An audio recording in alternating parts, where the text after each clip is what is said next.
প্রিয় বন্ধুরা, প্রীতি, সালাম এবং শুভেচ্ছা নেবেন। শুরুতেই একটা ছোট্ট ভিডিও ক্লিপ দেখাই।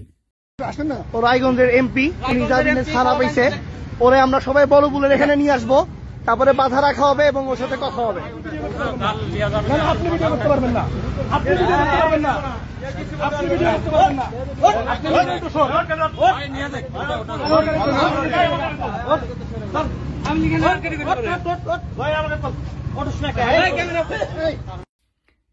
এই যে আপনারা দেখলেন, ডক্টর আব্দুল আজিজ বাংলাদেশের একজন খুব নামকরা শিশু সার্জন, বাচ্চাদের সার্জারি করেন, অপারেশন করেন।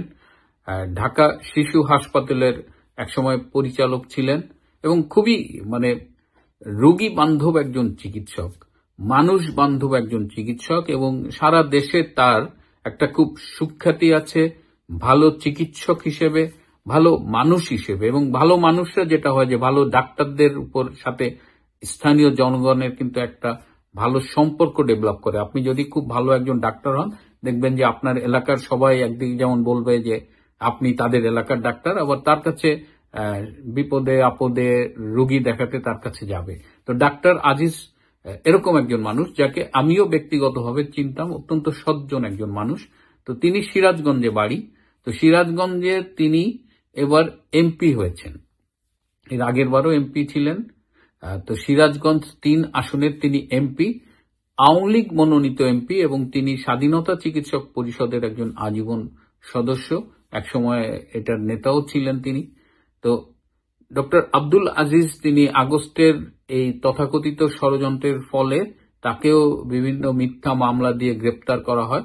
তো তিনি সম্প্রতি এই জামিনে মুক্তি পেয়েছেন, আদালতের রায়ে জামিনে মুক্তি পেয়েছেন। কিন্তু তিনি যখন জেল গেট থেকে বেরিয়েছেন, তখন তার উপরে আকস্মিকভাবে সিরাজগঞ্জের ছাত্রদল, বিএনপি, জামাত এবং শিবিরের নেতারা হামলা করে, যেটা আমি আপনাদের ভিডিওতে দেখালাম।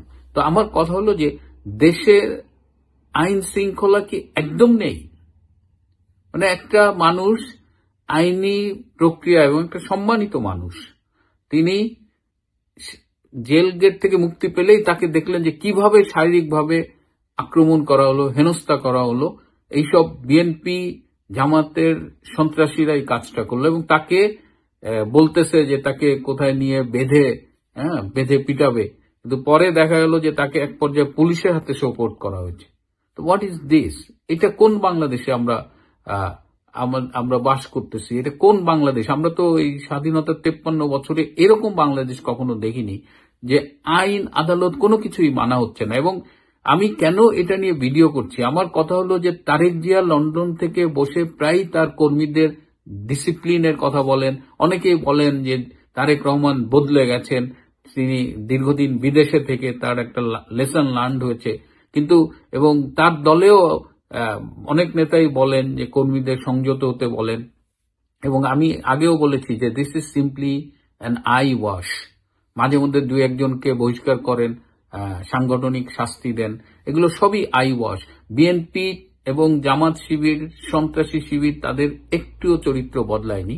এবং তারা, আমি এই 2-1 দিনের মধ্যে বলেছি, সারা দেশ ব্যাপী তৃণমূল পর্যায় পর্যন্ত যে পরিমাণ সন্ত্রাস, নির্যাতন, হত্যা এগুলো চালাচ্ছে, তারই ধারাবাহিকতায় ডক্টর আজিজের মতো একজন নিরীহ, নিপাট ভদ্রলোক, সজ্জন, রোগী বান্ধব একজন চিকিৎসক, যিনি আইনি প্রক্রিয়ায় জামিন পেয়েছেন, তার উপরে তারা হামলা করেছে।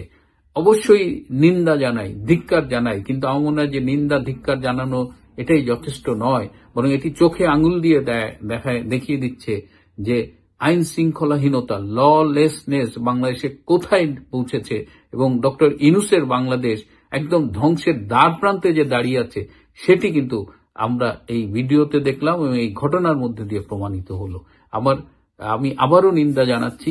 প্রিয় বন্ধুরা, এই দৃশ্যটি দেখে খুব মন খারাপ হয়েছে, কারণ দীর্ঘদিন ধরে তাকে চিনি, একসাথে অনেক কাজ করেছি। সেই মানুষটা আমি একদম জোর গলায় বলতে পারি যে একজন নিপাট ভদ্রলোক, তারও বাংলাদেশে রক্ষা নেই। প্রিয় বন্ধুরা, আজ এ পর্যন্তই। তবুও ভালো থাকবেন, সুস্থ থাকবেন, তার চেয়েও জরুরি হলো নিরাপদে থাকবেন। সবাইকে অনেক ধন্যবাদ।